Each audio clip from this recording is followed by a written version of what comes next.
Audio Jungle.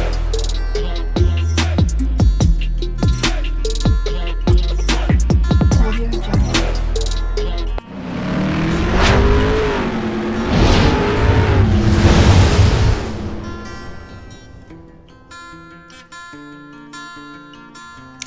Hello everyone, welcome to my channel Mon and Moon's Diary.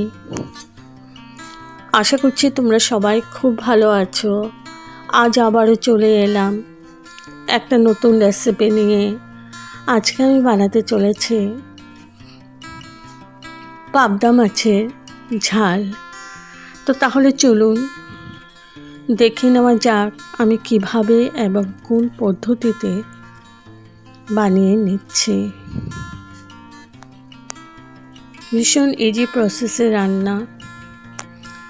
তো চলো শুরু করে দেই। এখানে আমি মাছগুলো ভালো করে ধুয়ে নিয়েছি। এখন এখানে হলুদ, নুন আর একটু সরষের তেল দিয়ে মাখিয়ে রেখে দেব।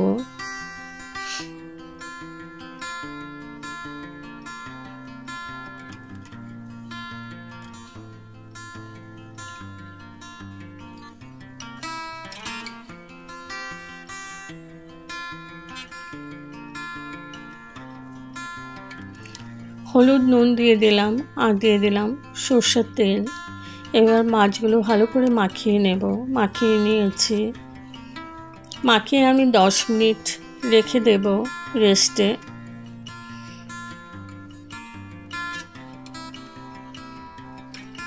তো 10 মিনিট পর ফিরে আসলাম। এখন আমি মাছগুলো ভেজে নেব।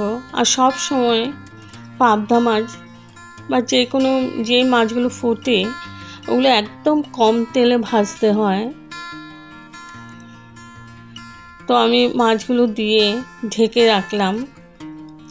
আমি ঢেকে ঢেকেই মাছ ভাজি, আর খুব কড়া করে ভাজবো না।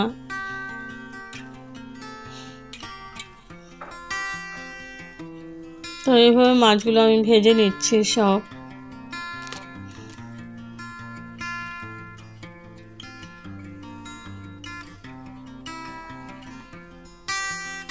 তো মাছগুলো ভেজে নিয়েছি। এবার একটা কড়াই নিয়ে নিয়েছি আর সরষের তেল দিয়ে দিয়েছি। এবার দিয়ে দিলাম কালো জিরে ফোড়ন,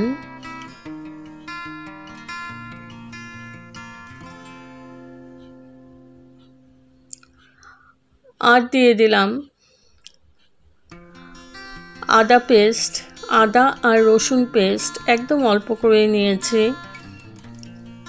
এবার ভালো করে মিক্স করে নিচ্ছি, ভেজে নিচ্ছি আদা রসুন।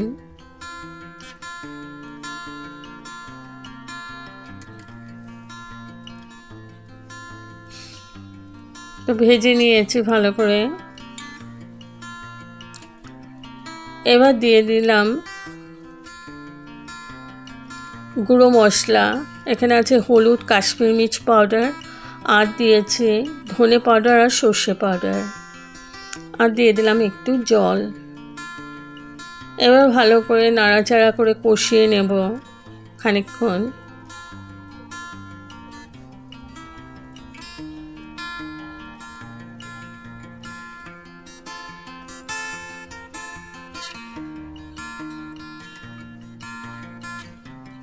আর এদিকে মাছগুলো ভেজে নিয়েছি আমি।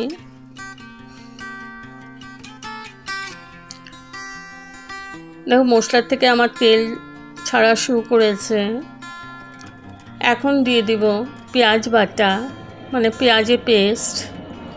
এখানে আমার 2টো বড় সাইজের পেঁয়াজ পেস্ট করে নিয়েছি।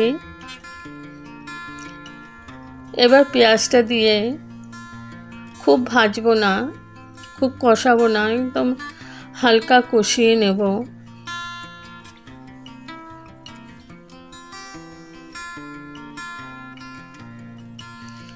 মিক্সিং জারটা ধুয়ে একটু জল দিয়ে দিলাম। হাই টু মিডিয়াম ফ্লেমে আছে এখন ফ্লেমটা।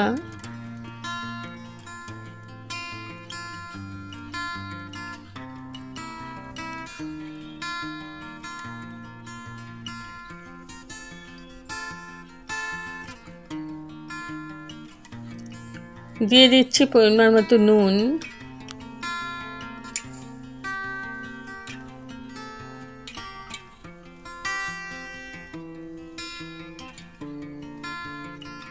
ভালো করে কষিয়ে নিচ্ছি।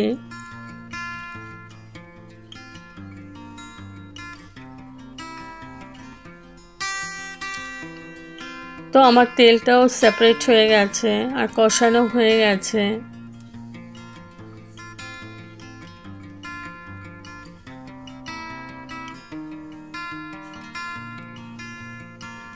এখন দিয়ে দিলাম গরম জল।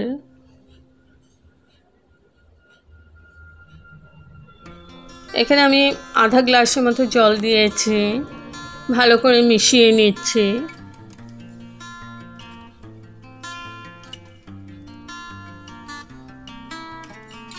একদম ইজি প্রসেসে রান্না, খেতে দুর্দান্ত লাগে বন্ধুরা।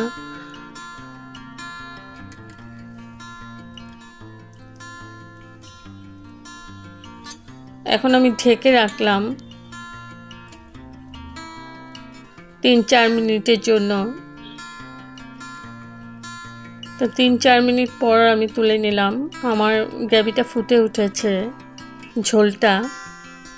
এখন দিয়ে দিব ভেজে রাখা মাছগুলো।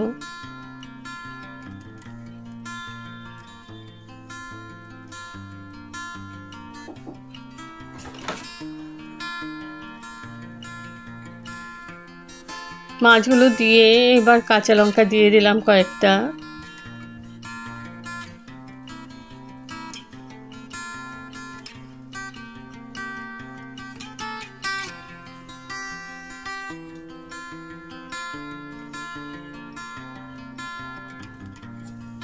আর দিয়ে দিলাম ধনেপাতা কুচি।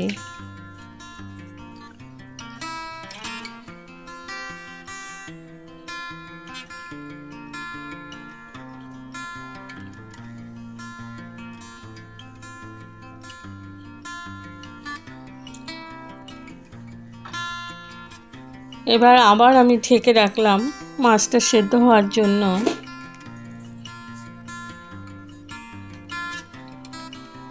তো 5 মিনিট পর তুলে নিলাম। আমি এই মাছটা বেশি সেদ্ধ করব না, কারণ পাবদা মাছ এমনিও নরম, বেশি সেদ্ধ করলে একদম খুলে খুলে যাবে। তো আমার মাছ অলমোস্ট হয়ে গেছে। এখন আমি গ্যাস অফ করে স্ট্যান্ডিং টাইমের জন্য ঢেকে রাখলাম। তো আমার রেডি টু সার্ভ পাবদা মাছের ঝাল। যদি আপনাদের এই রেসিপিটা ভালো লেগে থাকে তবে like, share, comment and subscribe করতে ভুলবেন না। সাবস্ক্রাইব করার পর পাশে থাকা বেল বাটন অল প্রেস করে দেবেন। ভালো থাকবেন, সুস্থ থাকবেন। আবার আসবো কোনো নতুন রেসিপি নিয়ে। Okay, thank you for watching. Bye by.